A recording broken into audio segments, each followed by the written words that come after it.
cannot be my friend. And Cool therein lies the tattoos. problem. Men are just as insecure about their bodies as women, but you just don't hear about it. Yeah, whether you're fit, skinny, fat, we all have our insecurities that we're Have subconscious. the physique of a Greek god. If you're a Greek god, consider me Miles Davis. So today we want to discuss what are the common insecurities that men share, why we don't ever talk about it or hear about it, and how the culture is actually changing and to being a little bit more open to men speaking about these things. All right, let's get into it. Guys, as usual, I'm Victor. That's my brother Julian. If you don't know, we never say, but we're trainers, right? Is that something we should say? Trainers, studio Trainers. owners. Yeah, we do it all. We wear many hats. I wear more. Celebrity trainer over here. I don't like to brag about it, but Yeah. So subscribe, like, comment. Tell us what you guys want to hear about next. We drop new episodes every Monday, amongst other little fun things that we. also we let's put on see. there. Let's test your knowledge. Which celebrity did I train? Put it in the comments. Only a real one will know. Hint. Why? So what prompted this episode? Well, Our good friends at Jubilee. we might as well be a Jubilee reaction channel at this point. Be a collab. Yeah, a collab. They make interesting things. They do. They got their finger on the dial of the culture. So Jubilee, we're not gonna go over who they are. Like, get it together. This is like our 4th video on them. They made a video called 10 Men. What is it? 10 Men reveal their biggest insecurities. I know you saw 10 men. I had to click. Of course, 10. That's not even enough. Anyway, so the premise of the video is kind of crazy. Every body is a social experiment that challenges participants to confront their relationship with their bodies, layer by layer. Through guided prompts, perception box questions, and voluntary undressing, we explore vulnerability and the personal narratives we attach to our physical form. By stripping away the layers we don't need, every body creates space to look inward and untangle the stories we've told ourselves about our bodies. Do you want to explain it? Yeah, it's basically 10 guys in a room, and little by little, they go up to a mirror, they get prompted a question, and they get asked to remove an article of clothing for every question. If they're comfortable, they remove it. If they're not, they can grab their stuff and walk away, no strings attached. They're done, basically. Yeah. If they stop there, they don't remove that article of clothing, they're out. So basically, it's looking yourself in the mirror, analyzing yourself, and then speaking about these questions. The questions tend to ask about insecurities you had growing up, things you're still not comfortable with. Yeah, like it'll be like, looking at your body, like what do you see, or what's the one thing that you're insecure about? Yeah. What is it? And the other thing is that it was a wide variety of men. Before we get into the actual commentary of the video, why is it important to talk about this? It's important to talk about this because we as men don't communicate things like this honestly. We let it eat us up inside, we internalize it, we get home, and then we're upset about it privately. Like a man. Like a real man. You swallow it and you internalize it to take it to the grave. But on a serious note, men have way higher rates of like suicide and things like that. And obviously it's far to go from, okay, we talk about insecurities to suicide, but really what we mean here is that because the culture is not, when it comes to men, it's not like we don't share these things usually. What happens is you bottle it up and you bottle it up, whether it's something as, you know, mundane as some sort of little body insecurity, but also something more serious. The key thing here is we don't talk about it. You know, you don't get it together with a group of guys and like talk about things like this. You talk about other things that have nothing to, no depth almost whatsoever. I mean, you definitely don't go into it asking for help. You don't go into like, dude, I feel like a little chubby, because you're going to get ripped up by your friends group. There's a good chance. Well, I just think it's just not something that you grow up thinking that is available to you. You never see other guys doing it. It's just not a thing. As a matter of fact, like most of us, especially in our generation, like our dads and like the men before, like that, they were very like taught to be stoic. Like men don't cry. Men don't talk about their emotions like that. It's seen as almost like a feminine trait. And let's be honest, we're not the type that are, you can come up to us like, oh, transparent. We've never been like that. We were raised how the older generation was raised. Like, you're going to get made fun of and you're going to get poked and prodded. And you deal with it and you make humor out of it, and that's it. It is what it is. Obviously, working here has helped us evolve into, you know, seeing past that and help people see that, you know, you might not be as bad as you think. That, and it's also, I used to not take a lot of the stuff serious, because I'll be the first one to say, like, I was the one making fun of all my friends, and I'm pretty rough when it comes to that. And this job, and also being older, and videos like this, honestly, have like, softened me up I don't know if that's the word, but like opened me to be more compassionate. Like there's some things I want to talk about. I was like, wow, I never realized that men could be insecure about that. So I'll be a lot more careful, when you're making comments or something like that. And of course, the older generation, people are gonna look at us and be like, "Oh, you guys are soft, and these guys are soft." Blah blah blah. We don't care, guys. If you want to, who cares? I don't think so. I think that they are. No, I think that they secretly are like, No. wow, I strongly disagree with that. I think they are. Whether they're conscious of it or not, everyone feels good when you share something. Yeah, but I think they're still thinking like growing up, especially I don't know how other cultures do it, but Hispanics, it's like you grab one thing about the person and this is you for the rest of your life. I've always been flaco, which means skinny if you don't speak Spanish, and it's flaco, ven pa acá, flaco this, flaco that. Your identity becomes that. So they'll take your deepest insecurity and make a nickname out of cojo. it. If you have a lip, cojo, ven pa acá. And then so Right, I bro. really don't think they care. You think they care? I don't think they give a shit. I think that's part of the identity. I think that's part of growing up. I think that's just, it is what it is. Like, oh, but I don't mean it in a bad way. Obviously, I mean, I get it. You don't mean it in a bad way to you, but the person attaches these kind of things to themselves and makes it part of their identity. And now I'm gordo or orejon, whatever it may be. Maybe I'm just, I give people too much credit that they're more self-aware. Yeah, I think you're giving way too much credit, especially for the older generations. Okay, well, I don't know if that many of them are listening to this podcast, but if Yes, you let us are, know. what's up?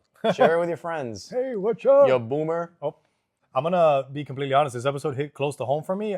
Growing up as a skinny kid, growing up as an insecure kid, definitely with a pigeon chest, some sort of deformity I had here, something that was going on. Very insecure to go to water parks, to go to like water events, things you have to take your shirt off, locker room scenarios, all that stuff. I was always the smallest kid in class, so all of that hit very close to home for me. So this is a good episode. I'm sure a lot of guys saw it and could relate. Yeah. I'm pretty sure every guy. Whether you're skinny, fat, like, there was a... Too tall. Some guys are insecure about being too tall. Come on. That's like what we all want. No, but I knew a guy that was like, he's like 6'5" now, and just awkward. Like high school was just awkward because you're long, They also skinny. get really tall quickly, Yeah, and then you might be too. like a foot and a half taller than all the other boys in And class. it's not just that, it's like your feet are gigantic, but your body, the rest of it hasn't evened out, so you're like a weird looking. That's one dude that I gotta watch myself. I comment on the size of people's feet way too much. And men are Sorry, very, Emma. women don't, whatever.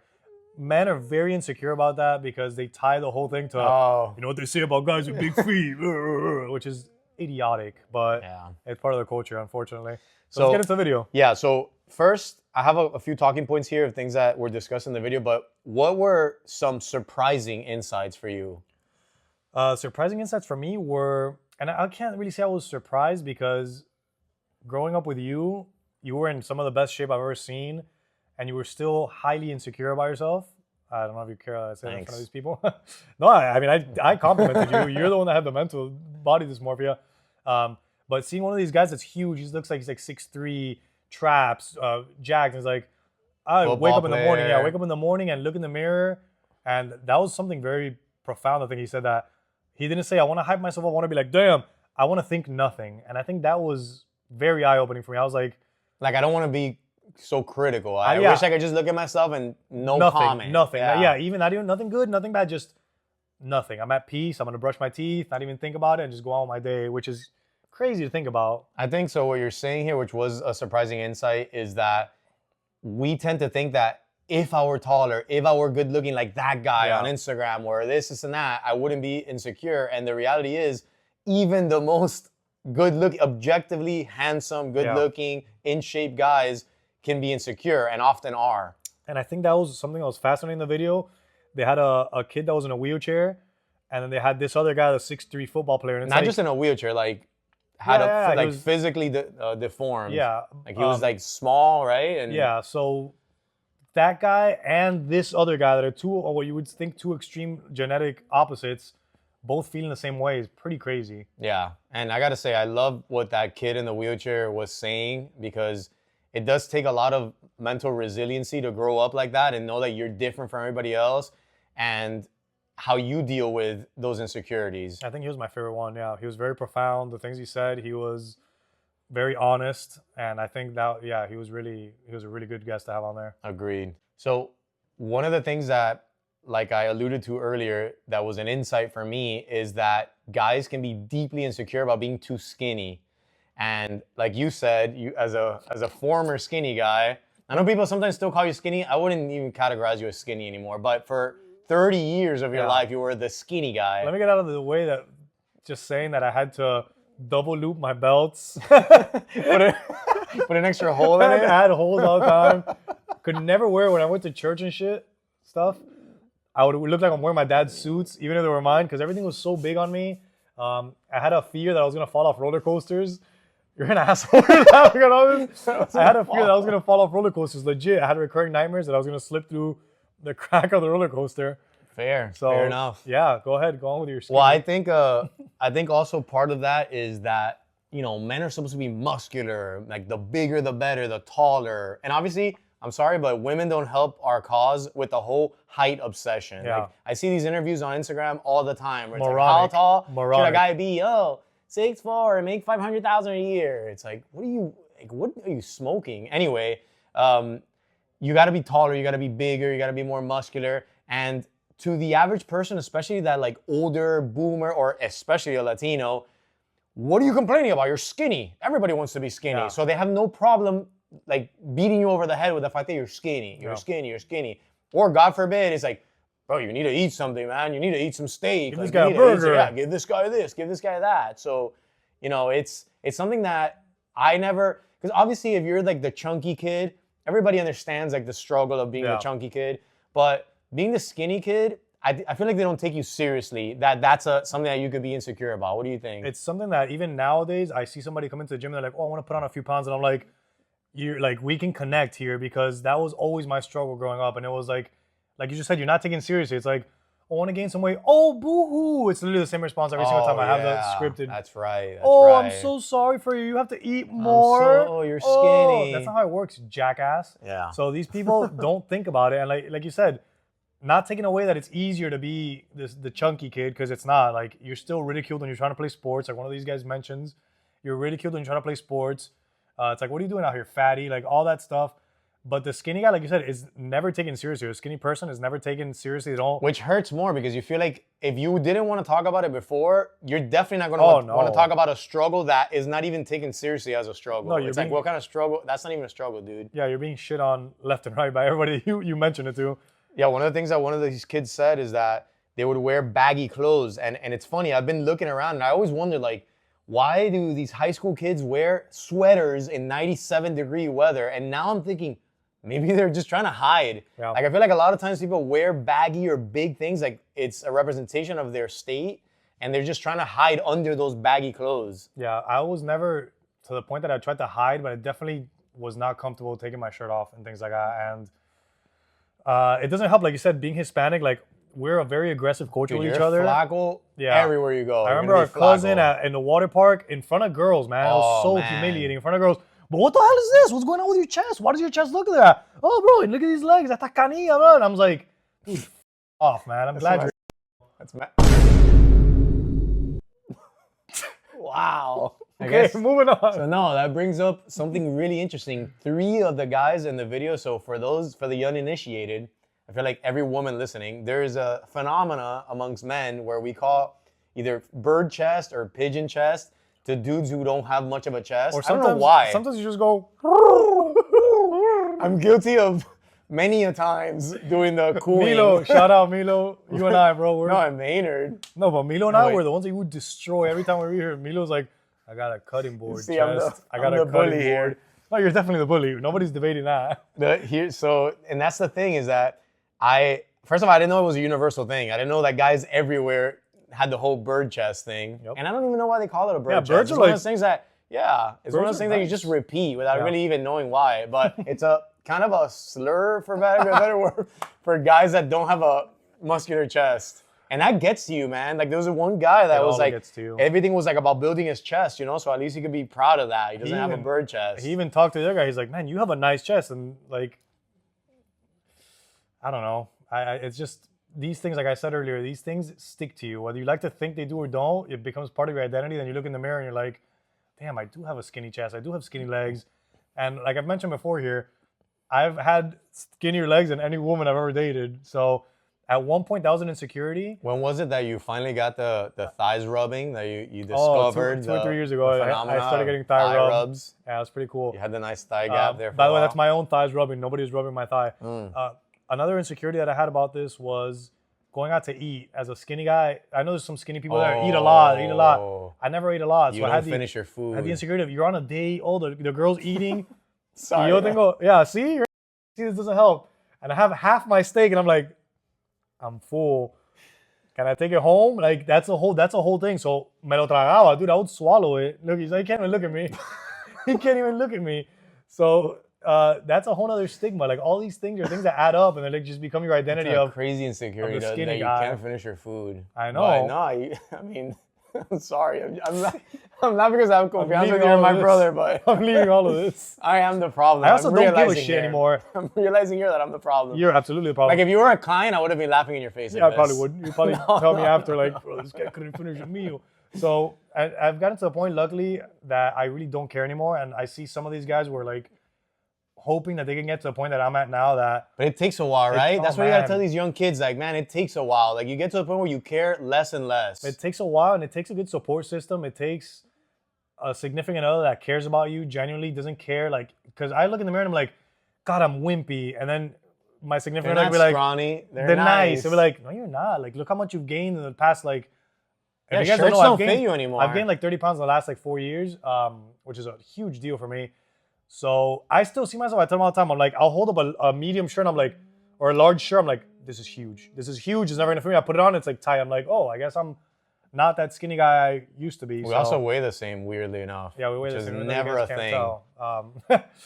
But yeah, these are all like additions to what that insecurity, and whether you like to think about it or not, it does add up. And the critical period here is adolescence, and it's a tough time for anybody, boy or girl. But with guys, if you're one of those guys that's like a late bloomer, that's unfortunate because you see some of your guy friends, they're starting to develop some muscle, they're getting, a little bit of a beard, a little wispy mustache. Still there. And you're like, man, still like a kid, like a boy, not a man. That hurts, man. I didn't grow till senior year. I didn't have a growth spurt till senior year. And let me tell you right now, women don't look your way if you're 5 feet. Still managed to snag a girl, 64 pounds. A good-looking girl. Yeah, I tried. Charm. I had to try a lot, but and her dad would mock me. Oh, that's a good point. Oh my God, her dad would mock me relentlessly. He called me. There was a JoJo song at the time, Too Little Too Late, and he called me that. Wow. Yeah. I'm telling you, it's just. I didn't give a shit. I'll tell him, relentless. Banging your daughter, bruh. I wasn't banging his daughter. All we did was kiss. I was like 14. Now, okay, let's make a little segue here because I want to make a case for having a solid group of guy friends that, yes, you are ranking on each other all the time, but let's face it, that's how guys bond. Yeah. Now, here's the thing.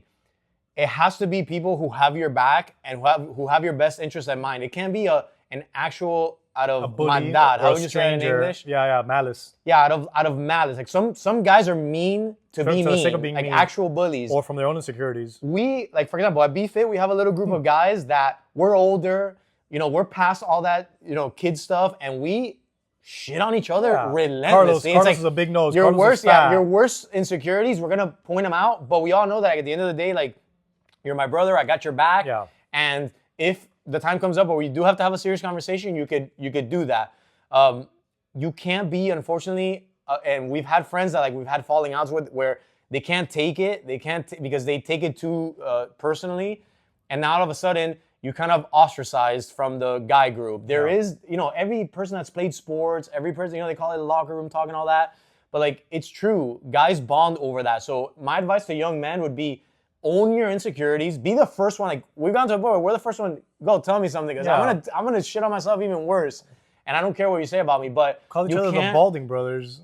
You can't be the guy that takes it too seriously. You can't be the guy that takes it too personally because guys have an ability to funnel each other out, weed each other out, and basically we're just testing how much can you take. So that would be my advice. Is own it. Guys are gonna. Because I know a lot of PC, very liberal people that are gonna be like, but why men shouldn't be taking that to each other. Like, these guys group are toxic. The way that my husband talks to their friends, it's just so toxic. And it's like, No, lady, you don't get it. It is how it is. It is you how it don't get is. it. That's just how guys are, and you have to come in with the right mindset. And like you said, here in this friend group and other friend groups we've had, it's, bro, you're so fat. Oh, bro, what's up with your wimpy arms?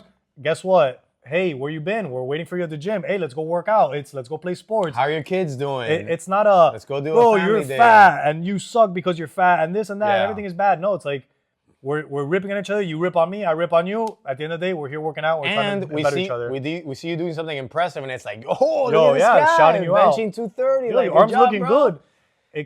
It doesn't come from a bad place. It's just like you said, it's just how we talk to each other. Yeah, and honestly, like, as someone who enjoys that culture so much and can honestly, like, and by the way, I'm the one that gets a lot of Oh, it this you get morning, shit on especially more than by anybody. Carlos, right?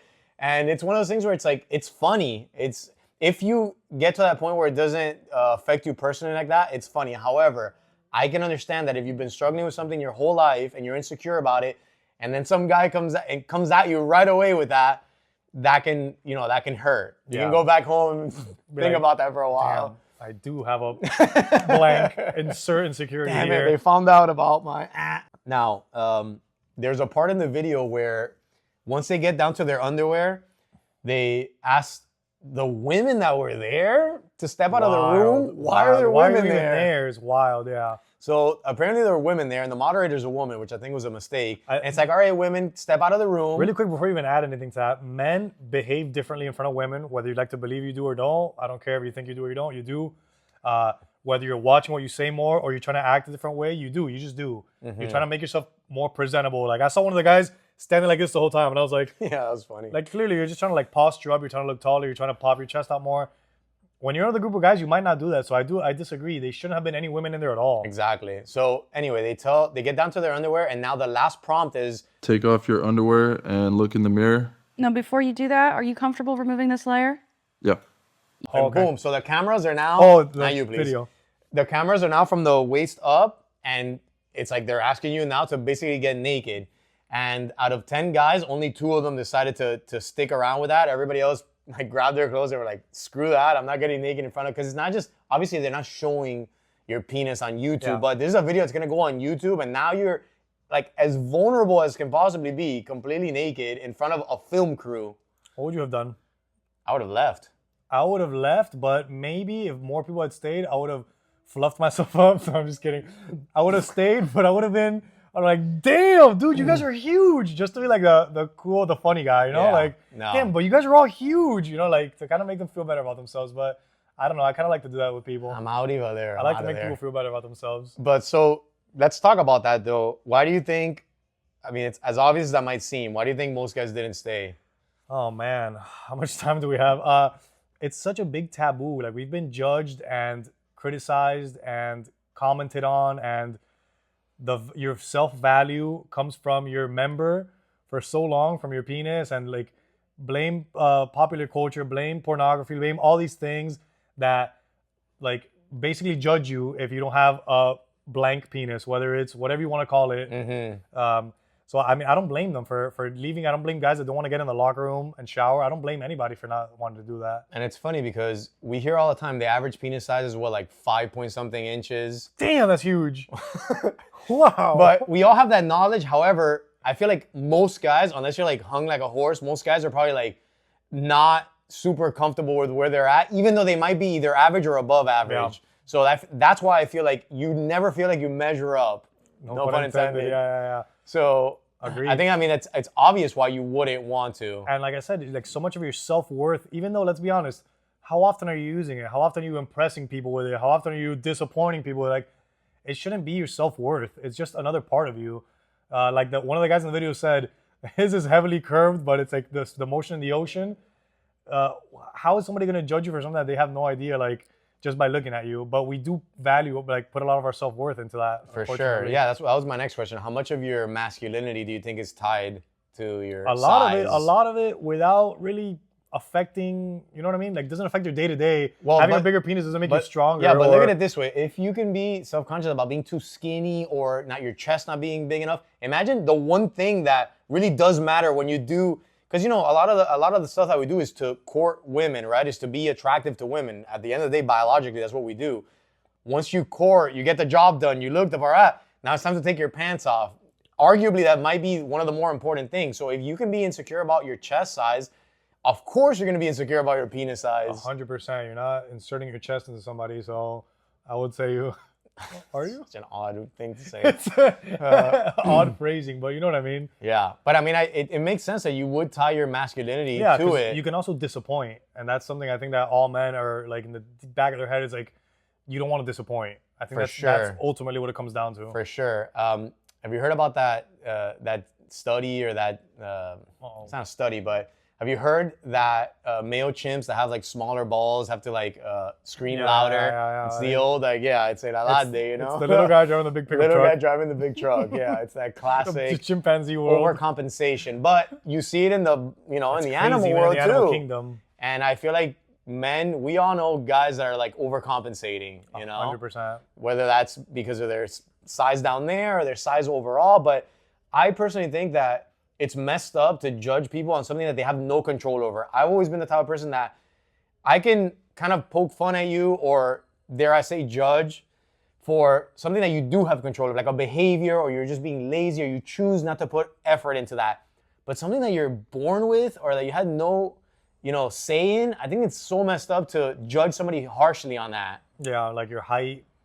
Height and penis size are up. Those are the two. Those are the big ones. But then you ask women, it's like they want, like, I don't know. They want what they want. They want what they want. You can't judge them either for that. Like, and for example, women will clap back and say, well, you guys judge women with no ass, and that's something they can't control. Yeah, to a but certain some extent. guys like that. I guess some women like a smaller penis. Shout out to. Don't say it. Don't say it because she's not watching anyway. We're not. But she gets shout outs in every Can episode. you do the face off? Okay, don't do it. Just show me. I don't know if we're the ones qualified to say this, but is there any advice you would give to a man who's like insecure about his penis size? I'm asking for a friend. Please tell me. Please, in tears. Please tell me. Yeah, please give me something. What advice would I give? Man, I don't know. I respect the guys like Ken Jeong from The Hangover. These guys that are willing to just. That guy, that's crazy to me. But he got it out there, and then at the end of the day, dude, it's out there. Somebody's gonna like it. Most people might not. Who gives a shit? You'll find somebody that genuinely likes it, and you don't have to go through this whole shame of, oh, will they, won't they? Put yourself out there. I don't mean put pictures of online. I mean, be honest, be transparent about these things. At the end of the day, you can't change it. So what are you gonna do? Like, make up for in other ways. Be really good at cunnilingus. Oh, okay. Be really good at foreplay. Get really good at other things. Amazing at other things. True. And then who's gonna complain? Be a wizard with toys. I don't know. Do something else. Also, I feel like yes, women can fake things, or men, whatever you're into. You can fake like having a pleasurable experience, but when you did a good job or didn't. Yeah, so get better at it. There's a lot more that goes to it than just your size. But I'll be honest, I don't know if to me it's such like it's a disability almost if you're too small. Yeah, I mean, so it's like I don't even know what to tell you, man. It can be, but I think communication is so important with this type of thing. It's like talk to your partner, talk to somebody you're thinking of courting. This is what I got. Would you like a bull to supplement this? That's fucked up. This is what I got. These are my abilities. How can I improve? Like, what can I do that's better for you with what I have? Because obviously I can't get a bigger penis. And now they even sell you're right. Now they even sell extenders for it that you can wear over yours. God, that's crazy. I got you one for Christmas. So thanks, man. Yeah, if I was insecure before, I'd feel even worse having an extender. Wearing it? Yeah, I mean, if you care, if not, who cares? You're pleasing your woman or man. I don't know. See, that's the thing with like ambitious people like me that. Well, you're ambitious. You're gonna grow your penis. Well, that's what I'm saying is like you would feel so like helpless that like God, I can get better at so many things, but I can't get a bigger penis, and that's how guys end up doing those ridiculous penis enlargement surgeries or height and all surgeries. that stuff, or taking crazy pills that supposedly grow your penis. I'm taking crazy pills, but for me, it's the same thing as like getting better shoes to run, shoes that make you a better runner. You're improving your performance with something supplementary. It's not. You're not cheating per se. You're just trying to. And it's not for you. It's for the other person. I think you're giving great advice. I'm just playing devil's advocate for the sake of like arguing, I have a lot of experience right? With it. But it's one of those things where like, we did a video the other day that was like we were asking a bunch of like really wealthy people, does money make you happy? Does money buy happiness? And of course, they all said no. But then my argument is, it's No. easy for you to no, it's easier for you to You know? say when you have money. Yeah. And that's what I feel about this. Like when you're not a short guy or when you don't have a super small penis, it's easy to say like, bro, just work with what you got. Like Yeah. you get just like talk okay, to your partner. easy, Yeah. Oh, let me easy talk for to you to say. Yeah, let me know? talk to this woman I just met. Be like, hey, I got a 1-incher. Like an example of that is I always grew up being fit. Like I don't have that story of I used to be fat, chubby I in used to be sixth grade. this, barely. But I don't have I was always above average in athletic abilities and physique, right? So I don't know what it's like to I can't just be dismissive, which a lot of fit guys are, a lot of trainers are, where they're like, bro, come on, man, just work hard, get up in the morning, fucking own it, this and that. It's like, you don't know what it's like to be in that head of a deeply insecure person for 20, 30 years. Yeah, but you do know what it's like to have body dysmorphia, which is something that's part of this video. And I could talk about that, but what I'm saying is when you're certain things that you can't control, you've been dealing with that your whole life, it's very hard to give advice to somebody like that. But yeah, that being said, it's like trying to get into the mind of somebody that's depressed and be like, oh, but just get up and go for a walk. It's not that easy. Yeah. So yeah, I get what you're saying. All right. Anyway, I hope we did justice to the penis talk. If you ladies have any comments on what we just talked Don't point down while about, we're saying penis. Don't point down. if you got any comments. The size matter. Put it in the comments. One interesting thing that I wanted to talk about that came up is there was this guy who was a football player and everything about him, how he identified was football. That was his thing. And then all of a sudden, had dreams of going to the NFL and it didn't pan out. And then he struggled and did he say he was either depressed or damn near depressed? It's He also- was just What happened to him was up. messed up. Yeah. But Yeah, what happened to him is a perfect example of that old school mentality. the coach calling him out on the freaking local paper. on the newspaper, basically saying you're too small. You're too small. Oh yeah, he has a slim frame. You which can tell by the way that he talked about it that it really got to him. one of the guys was like, oh, but are you ever gonna? He's like, I don't think I'll ever get over that, and that hurts. You just got to look at if somebody holds that much value in what they're doing, don't belittle them and don't make them feel that self-conscious. But I about feel it. like sports are cutthroat when it comes to 100. you're this size, we're not even gonna take you seriously. You could be the best in the country, but we're not gonna take you seriously because you're 5'10". But if that guy really had NFL aspirations, then he didn't have the mental toughness to deal with it because Devontae Smith, one of the Eagles receivers, going into the draft, it was all he's too skinny. He's not gonna make it in the league. He's too skinny. He's gonna get hurt. Blah blah blah. Kenny Pickett, quarterback in the NFL, his hands. The whole thing was his hands were too small. It's a huge deal with quarterbacks. Hands were too small. You see it everywhere. You see it everywhere. Hands are too small. Hands are too small. He still got drafted, but it hurt his draft stock. See, but now you're literally being graded on every little tiny thing. But if you're gonna make it to the NFL, you have to have that mental toughness. Yeah, I have small hands. Yeah, I'm 5'8". I'm gonna work harder and I'm gonna make it. You can't so let is that sports get to you. an exception Sports to everything is- we've been talking about? It's Because not an exception. It's because just you kinda gotta be ready to go with the worst of I it. see what you're saying. Yeah. So what I wanted to talk about was when guys identify with one thing, right? Or it could be multiple things, but my whole point being that if you identify with something and for whatever reason that's taken away from you, it could really mentally screw you because I think that men, we really latch on to things that give us meaning. For a lot of people, sports give them meaning. An identity. Exactly. I'm a football player. I'm a football player. I'm a football player. swimmer. That's who I am. Yeah. You look at my social media, you'll see me in my uniform. All my posts are about football. And then you get that taken away from you, and it's not uncommon for guys that are retired or don't make it to the NFL to be depressed or directionless for a while. And I want to talk about my own experience as being identified as the fit guy. I've always been the fit guy, the athlete, I've even at certain points in my life, I've been should I be talking about other things on social media? Because everybody knows me as the fit guy. Why are you deviating from fitness? And it's what do you think about that? About how we identify with certain things and how when that's taken away from you, you kind of don't know who you are anymore. And it's hard because usually this happens when you're in a transitional period. So it happens when you're in your early 20s, maybe in your mid 20s. And at that point, it's all you've known. So like you said, you're kind of directionless. It's hard to, okay, now I'm going to switch gears and I'm going to be this other guy because it's all you've ever known, like you said. And you might be a person that's multifaceted. At one point, you wanted to go more into the psychology and wellness and all this stuff. And you know what I mean? So, but like you said, does anybody really want to hear from me? I'm just quote unquote the fit guy.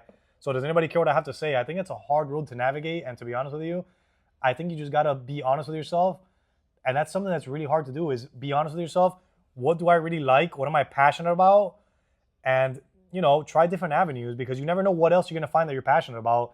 And these things like sports, athletics, let's be honest, they become hard as you get older. And it's gonna end. It's gonna end. So you gotta kind of mentally prepare yourself for that. And it's hard to be honest, completely transparent about what you like because there's so many stigmas. Like, I liked playing video games growing up. There's a stigma against that now in your mid-30s. Women don't necessarily want to be with a guy that's gaming all the time.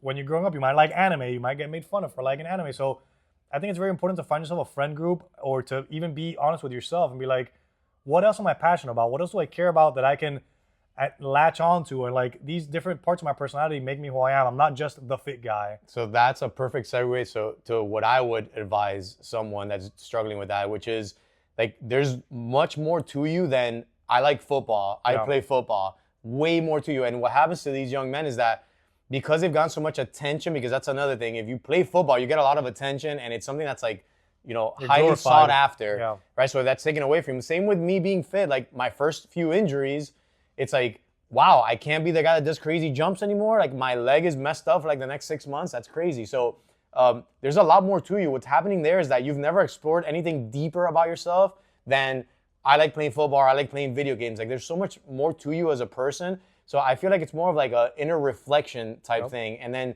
what helps with that is surrounding yourself with the right people.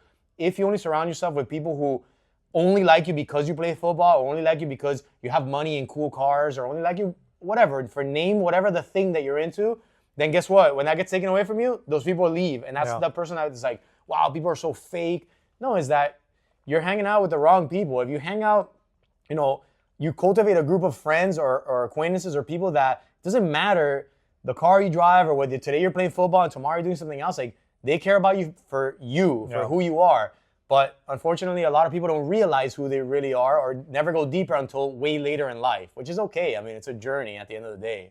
Yeah, then some people kind of like pigeonhole themselves into a position.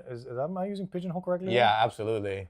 Into a position. So it's like, I've always been the guy that played football. I've always been the guy that played football. Now I can't play football. I guess I'll coach football. And it's like, do you even like the X's and O's? Do you like the mental game of football? You might not, but you kind of funneled your way into that position. Like, this is all I know. This is all I've ever done.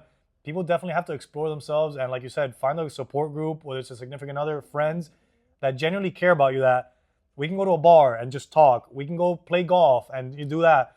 These different type of things because they like you for who you are. And you like you for who you are. You're multifaceted.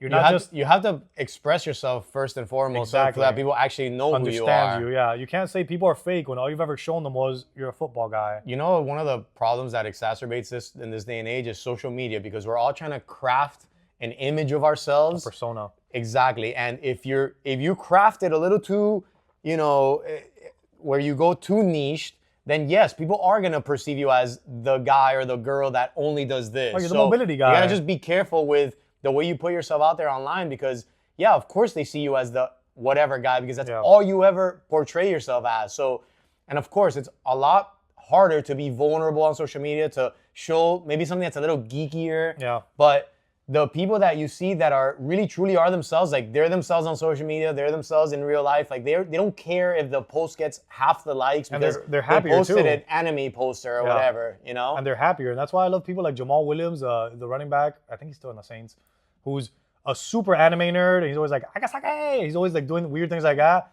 Not a normal thing, especially in the black community, in the NFL. Like all of these are like, okay, black guy likes anime is already a thing. Already like elite athlete 5%. that likes anime is a thing. NFL player is like so micro niche, but he doesn't care. He's himself.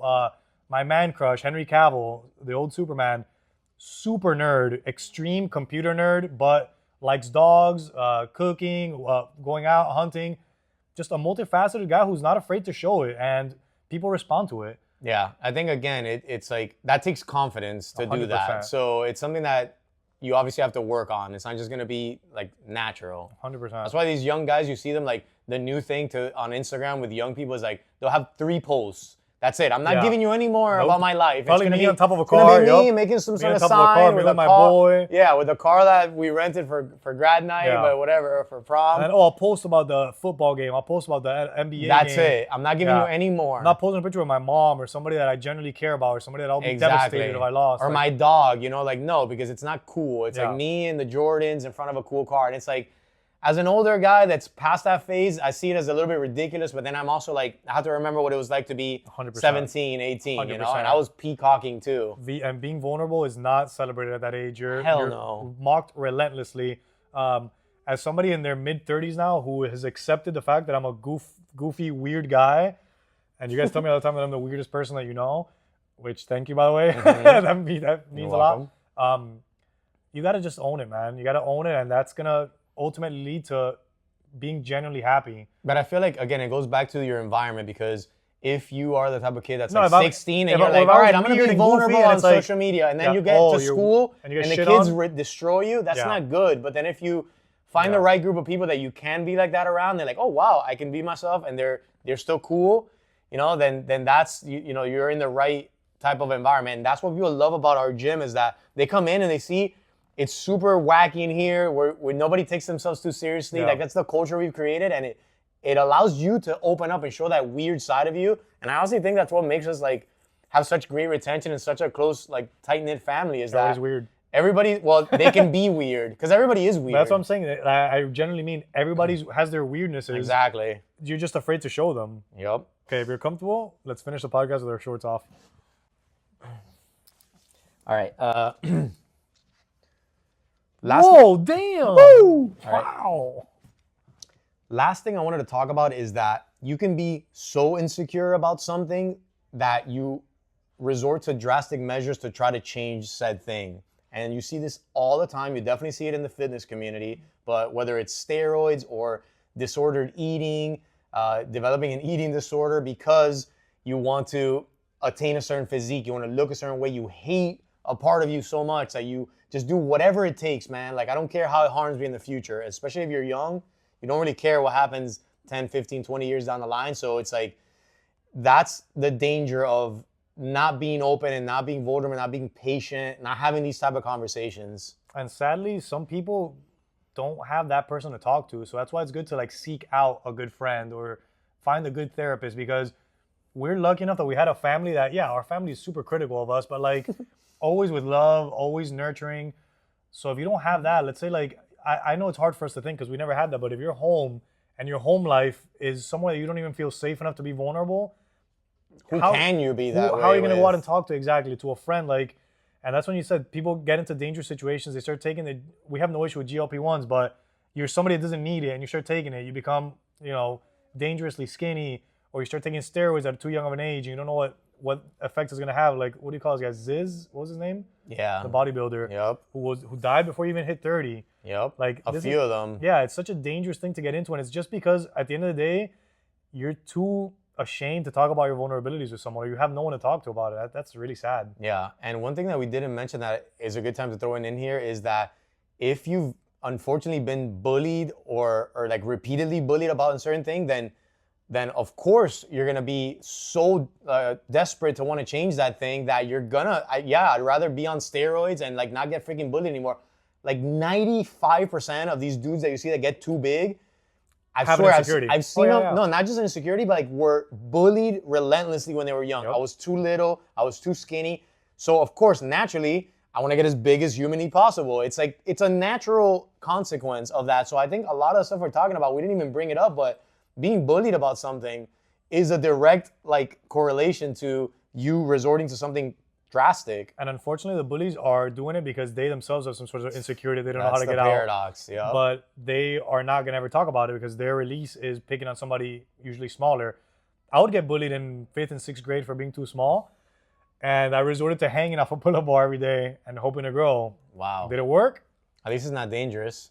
No, it wasn't dangerous, but what else am I going to do? I was a kid. Like, I can't do that surgery to... And speaking if you asked me back then, I probably would have. Speaking of crazy things, most people have probably never heard of this, but we've heard of it because we've always been into weird shit. But there are dudes that hang weights to their balls and their penis to try to enlarge it. Yeah. How did that go for you? I don't know. I've heard of it. Mm-hmm. I swear, I can't speak from experience.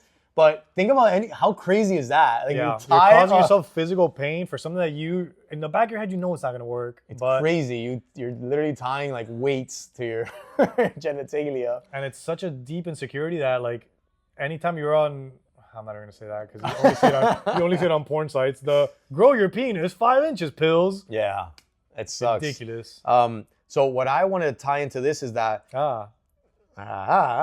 is that the importance of strong male role models, and that's where I feel like one of my goals with this channel and just with creating content in general is being that role model, because I feel like sadly it's just there's not a lot of them out there. Yeah. Like if I had to pick a few either influencers or celebrities, something like that, it's like a strong male role model, there's not that many of them. So it's like, hey, if you can't find them, like be one, you know? And unfortunately, like you can't assume that everyone's gonna have a good strong dad that teaches you these things. Like if you have that, like you're blessed beyond belief. But if you don't, you're gonna seek that out, because I don't care what anybody says about this, young men need older men to teach them the ways.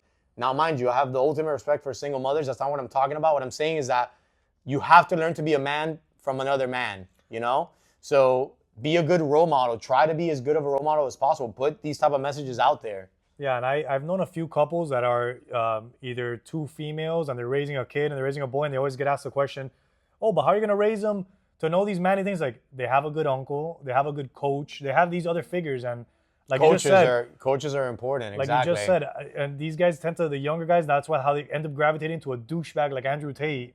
Exactly. It's like, oh, that's going to be your role model? Exactly. I mean, unfortunately, they don't know any better. And this guy's promising you women and confidence and these things. Like, I kind of want all of those, but doing it in such a douchey way, trust me, you don't want to be that. And I would love, like, if you guys don't have a positive role model, you don't have a good dad, we'll be your brothers, we'll be your BFIT brothers. brothers. Dads. We'll be your BFIT brothers. So, you know, we're always here to help.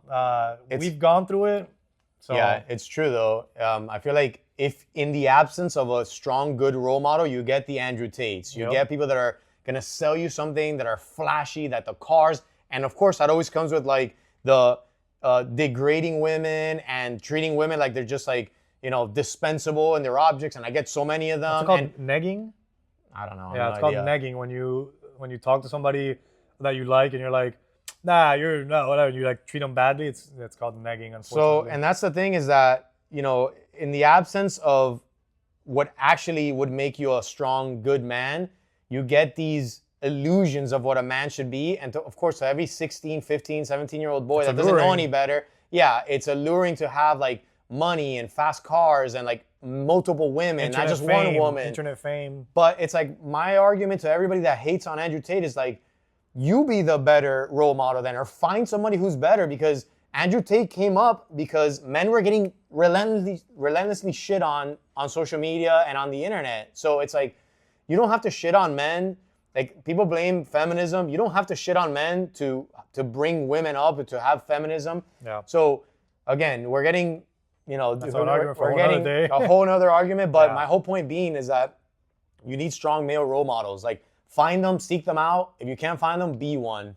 Agreed. That's very well said. That's deep. Hopefully, and you we were can always be mine. that. Aw.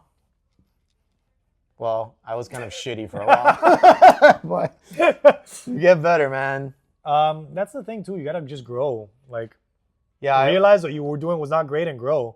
Yeah, I think that one of the things that if I had to give any advice to like a young man in their 20s, like, which I still consider young, is that you will make mistakes, but it's not about the mistakes you make. It's about your behavior after. Right? If that mistake changes you for the better, then own up to it, you know? Because I felt really bad about myself in my 20s because I made some major mistakes that, you know, a lot of people can dismiss me like, this guy's a piece of shit. This guy's a piece of shit. This guy's a piece of shit. An asshole. You can't just say this guy's a piece of shit and dismiss them and cancel them and whatever, unless they've repeatedly, done that behavior that have been a piece of shit and they're 50 now. It's like, all right, bro, grow up at a certain point. But if you're a man in his teens or 20s or even early 30s, just know that there's always that like redemption, that you can become better if you just, own up to your mistakes. But more importantly, don't make the same damn mistake again. Yeah, because you can own up to mistakes and just keep repeating them. But if you own up to mistakes and you improve and you have the balls to call that person and apologize and all these things, ultimately you can be the person that you deep inside want to be. And honestly, I feel like those are the best role models. Like the best role models are like that guy that like went to prison for 10 years and now is out and goes to inner cities and gives speeches and now runs a business and talks about like his struggles with the whole, the dark side and the sins and all that stuff that he did. And now here's what I've done and here's how this made me a better man. So I don't think that like you have to be like, you know, squeaky clean to be like that perfect role model. It's usually the person who's made mistakes. How did we get this deep? Are we talking about insecurities?